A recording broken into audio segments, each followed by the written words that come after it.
How do we define black? Is it the amount of melanin in our skin, the curl pattern of our hair, the phenotypical features of our face, such as our nose, our lips? Or is it the culture that we embrace? Is being black a simple state of mind, or is it just a simple social construct used to categorize and group us together? Is there any way to truly gauge what is black and what is not? Can one person truly be blacker than another? These are the questions that engulfed my mind as I started my journey reading the Handbook of African American Psychology. The first chapter brought up some interesting points such as assimilation, bicultural reform, and cultural congruence. To begin, I want us to truly look at the ways we have assimilated into Western culture. Black people, or more specifically, many Black Americans have adopted the religion of our enslavers, losing the belief system of our ancestors by worshiping a presumably white deity.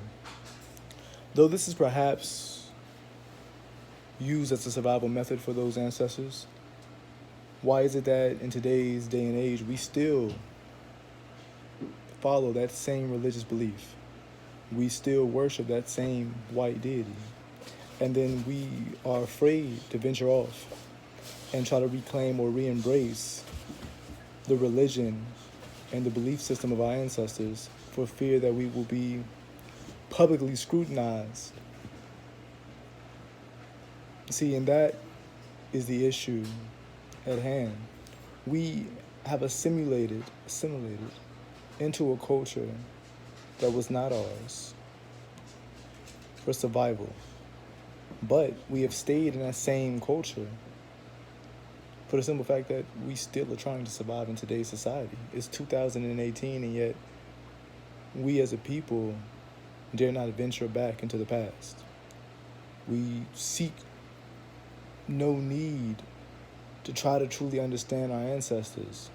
And we have a slight understanding of what it means to truly be black. Because being black is more than your skin. It's more than your face. It's more than how you act or how you speak. Being black, or more specifically a Black American, is such a diverse term.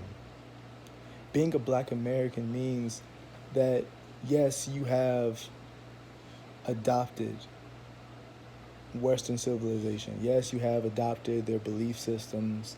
Yes, you have adopted their idea of beauty, as in having long or straight hair or having a lighter complexion, because it is stated that being light is closer to being white.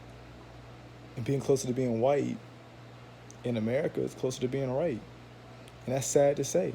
I know as a child, I grew up, and there was always this one joke, especially if you was a dark-skinned individual, I'm sure you heard it, is you're too dark to be in the house.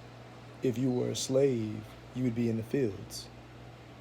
Now, as a child, it's a joke, you laugh, you play, it's like, oh, whatever. But when you really look at that statement, you understand how even today, we are divided.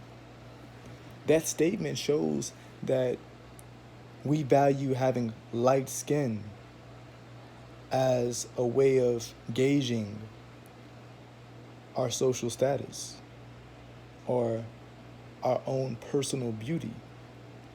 See, if being light makes it so that you are,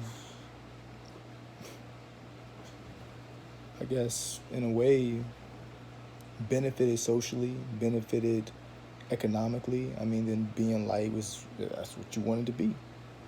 You know that if you were dark-skinned, then you would be looked down upon, especially like in slave times where if you were light-skinned, you were in the house, which means you weren't outside in the fields picking cotton, picking tobacco. You were in the house cooking for the slave master, and if you were light enough and you looked a specific way, 9 out of 10, you were his mistress.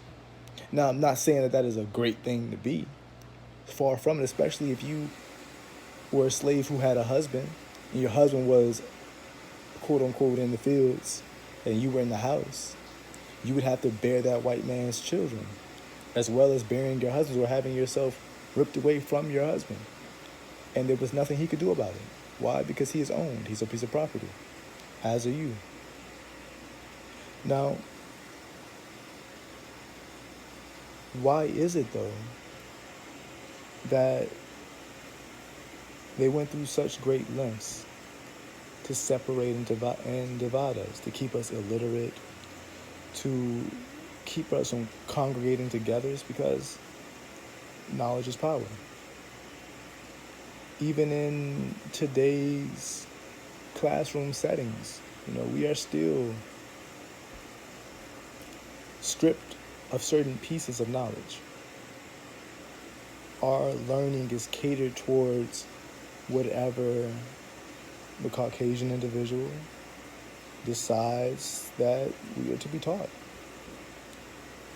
And the thing is, in the end, history is written by those who win, by the winners. If, for example, let's say that in World War II, if Hitler would have won, America would have been on the negative end of the entire negative end of history. We would have spoken as the evil individuals who tried to stop Hitler from taking over, the world and eliminating all of the Jewish individuals. Like, history is written by those who win, those in power. And it just so happens that our history has been written the same way. We have lost our sense of identity in a sense because we really don't know much about our people. It's not forced upon us like white history is forced upon us as children. We don't learn about the Moorish Empire and how they conquered Spain and ruled Spain for almost 1,000 years. And then when we do learn something about Black history, we learn about MLK, or we learn about Malcolm X, or we learn about Rosa Parks, people that had contributions during the Civil Rights Movement, or we may touch on Nat Turner very briefly in talking about his slave rebellion. But what about the slave rebellion in Haiti? We don't talk about that. That's still Black history. And how successful it truly was, where they fully liberated themselves from their captors. That's not something that you're taught in a U.S. history class.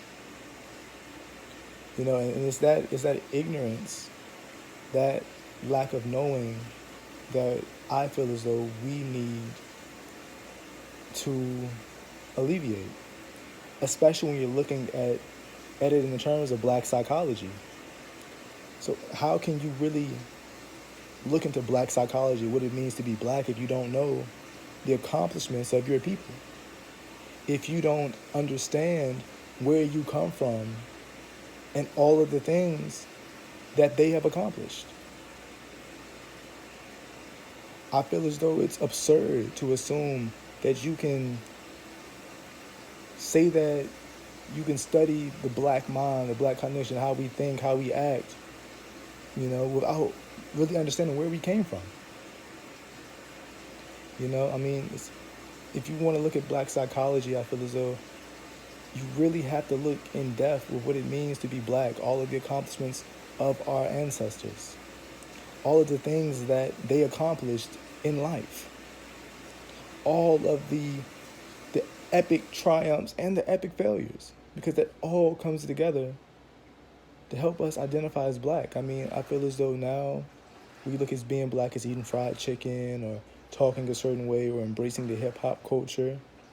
And see, the key word is this: culture. It's hip-hop culture. It's not Black culture. It's just hip-hop culture, and we identify them as one and the same. But there's still white individuals who are in hip-hop, like Eminem, for example. He embraced hip-hop culture. Therefore, it would be assumed that he embraced Black culture. But still, is that really correct to say? Can we solely put hip hop as something that is just solely black? Like, if you like hip hop, you have to be black. Or if you like fried chicken, you have to be black. Or, like, I mean, really though, if you are good in sports, then you must be black. I mean, that's not necessarily true. It's more of a stereotype than anything else. But